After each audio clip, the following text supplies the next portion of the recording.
Assalamualaikum warahmatullahi wabarakatuh.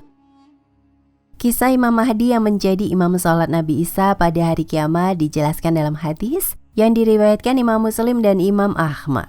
Rasulullah Shallallahu Alaihi Wasallam bersabda, "Sekelompok dari umatku akan tetap berperang dalam kebenaran secara terang-terangan sampai hari kiamat sehingga turunlah Isa bin Maryam.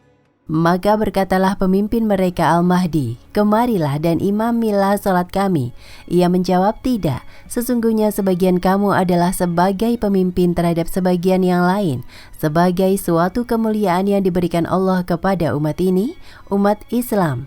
Hadis riwayat Muslim dan Ahmad.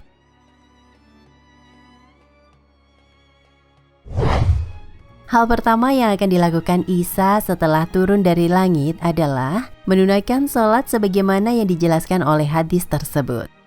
Nabi Isa akan menjadi makmum dalam sholat yang dipimpin oleh Imam Mahdi.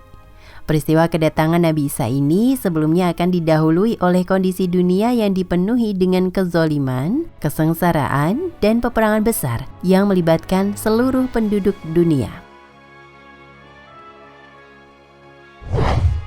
Pada saat itu, seorang pemimpin muslim, Al-Mahdi, akan berhadapan dengan Dajjal yang telah menyebarkan fitnah di kalangan umat Islam. Maka saat itulah Nabi Isa putra Maryam akan turun ke bumi dan menumpah semua itu dan membunuh Dajjal, membersihkan segala penyimpangan agama dan menyelamatkan manusia dari fitnah Dajjal. Dajjal ini mengaku bahwa dirinya sebagai Tuhan. Maka Isa akan bekerja sama dengan Imam Mahdi untuk memberantas semua musuh-musuh Allah. Selain itu, Isa juga akan menyelamatkan manusia dari fitnah Ya'juj dan Ma'juj. Dalam hadis yang diriwayatkan Tobroni disebutkan, fitnah dan kejahatan Ya'juj dan Ma'juj ini sangat besar.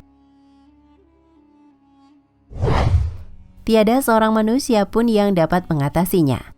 Jumlah mereka sangat banyak sehingga kaum muslim terpaksa harus menyalakan api selama lebih kurang 7 tahun untuk berlindung dari penyerangan dan panah-panah Ya'juj dan Ma'juj. Sebagaimana dikisahkan, Ya'juj dan Ma'juj selama ini terkungkung dalam sebuah tembok yang dibuat oleh Zulkarnain. Mereka akhirnya bisa keluar setelah secara perlahan-lahan melubangi tembok tersebut. Tembok Zulkarnain itu terbuat dari besi dan tembaga yang terletak di daerah Georgia, Asia Tengah.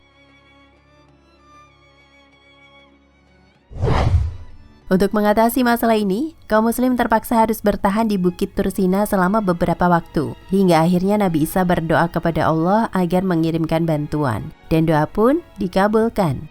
Saat itu Ya'juj dan Ma'juj berhasil diatasi. Hadis riwayat Ahmad, Muslim, dan Tirmizi dari An-Nawas bin Sam'an. Setelah berhasil mengalahkan Ya'juj dan Ma'juj, Isa pun kemudian wafat. Menurut sejumlah riwayat, saat diturunkan hingga wafatnya kelak, itu terjadi selama 40 tahun. Dan kehadiran Isa ini merupakan salah satu tanda-tanda terjadinya kiamat kubro atau besar.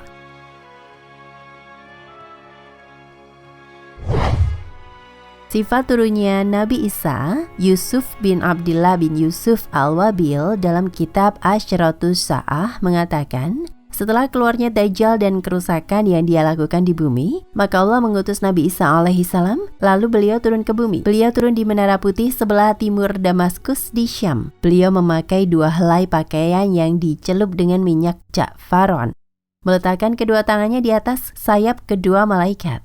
Apabila dia menundukkan kepala, maka turunlah rambutnya, dan jika dia mengangkatnya, maka berjatuhanlah keringatnya bagaikan butir-butir mutiara. Tidaklah seorang kafir pun yang mencium nafasnya, melainkan dia akan mati, sementara nafasnya sejauh pandangannya. Nabi Isa akan turun di kalangan At-Taifah, Al-Mansurah, Ahlus Sunnah wal Jamaah, yang berperang di atas kebenaran. Mereka semua bergabung untuk memerangi Dajjal. Lalu beliau akan turun ketika iqamah sholat dikumandangkan dan beliau sholat di belakang seorang pemimpin dari kelompok tersebut. Ibnu Katsir berkata, inilah yang paling masyhur tentang tempat turunnya beliau, yaitu di atas Menara Putih bagian timur kota Damaskus. Dan saya telah melihat pada sebagian kitab sesungguhnya, dia akan turun di Menara Putih sebelah timur Masjid Jami Damaskus. Barangkali inilah pendapat yang lebih terpelihara.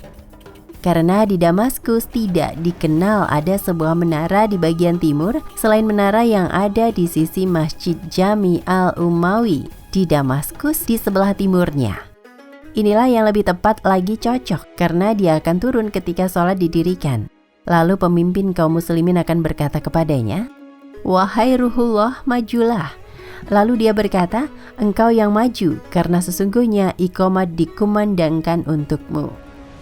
Sementara pada sebagian riwayat, sebagian dari kalian adalah pemimpin bagi yang lainnya, sebagai kemuliaan yang Allah berikan kepada umat ini. Sahih Muslim, Kitab Al-Iman, Bab Bayanu Nuzuli Isa bin Maryam, Hakiman bi Syariati Nabiyina Muhammadin, C2193 Syarh An-Nawawi.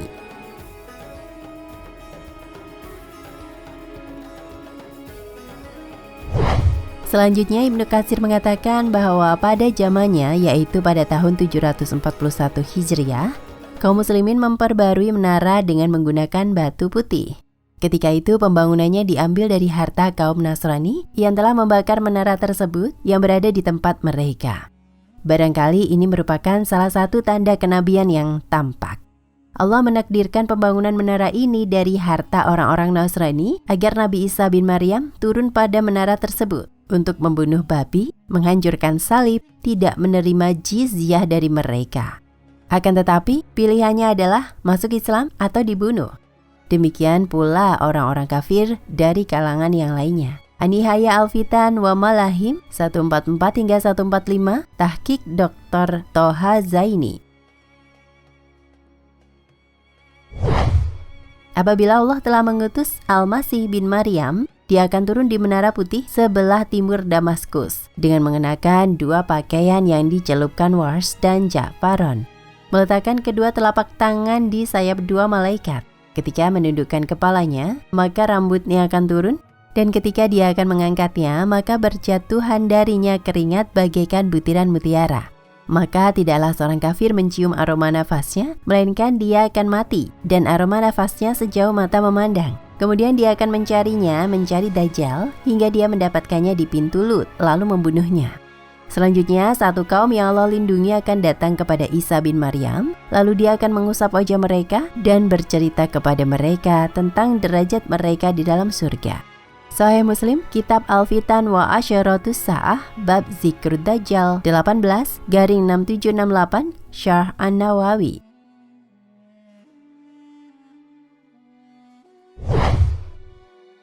Berapa lama Nabi Isa tinggal di bumi? Dari Abdullah bin Amr, ia berkata bahwa Rasulullah SAW bersabda, "Lalu Allah mengutus Isa bin Maryam seperti Urwah bin Mas'ud. Ia mencari Dajjal dan membunuhnya. Setelah itu selama 7 tahun, manusia tinggal dan tidak ada permusuhan di antara dua orang pun. Kemudian Allah mengirim angin sejuk dari arah Syam, lalu tidak tersisa seorang yang di hatinya ada kebaikan atau keimanan, seberat biji sawi pun yang tersisa, kecuali mencabut nyawanya." Hadis riwayat Muslim nomor 2940. Sedangkan dalam riwayat Abu Daud yang telah disebutkan, pada masa beliau, Allah akan membinasakan semua agama selain Islam. Nabi Isa akan membunuh Dajjal, dan beliau akan tinggal di muka bumi selama 40 tahun. Setelah itu ia meninggal dan kaum muslimin mensolatinya. Hadis riwayat Abu Daud nomor 4324 dan Ahmad 2-437. Syekh Al-Albani mengatakan bahwa hadis ini sahih.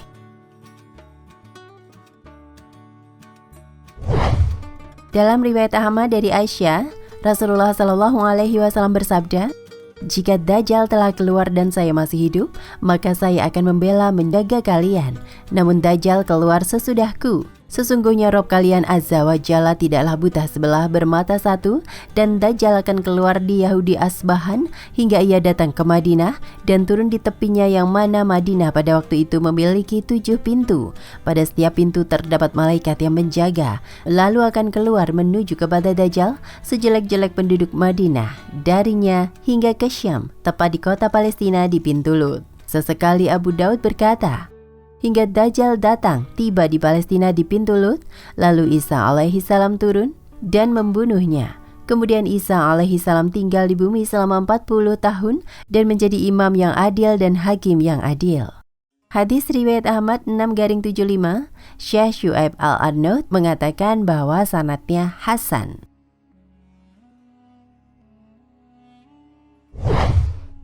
Dalam riwayat pertama dan lainnya seolah-olah bertentangan. Pada hadis pertama dikatakan bahwa Nabi Isa tinggal di muka bumi selama 7 tahun, namun tidak secara tegas, dan hadis kedua dikatakan 40 tahun.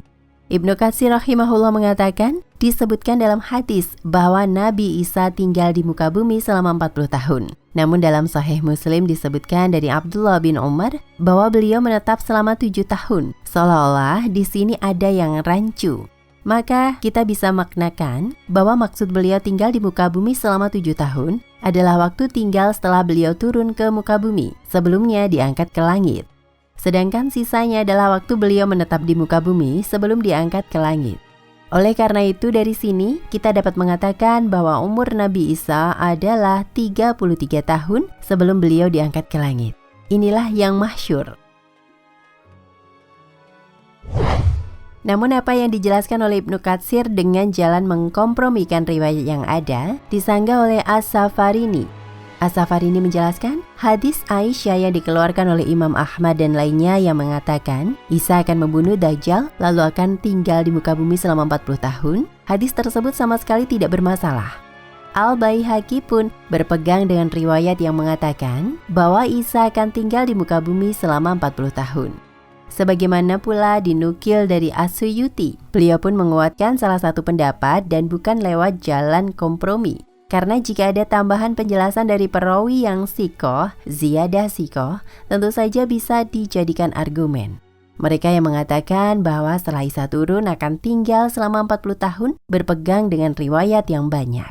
Sehingga mereka mendahulukan dari riwayat yang dibilang sedikit karena adanya tambahan yakin di dalamnya.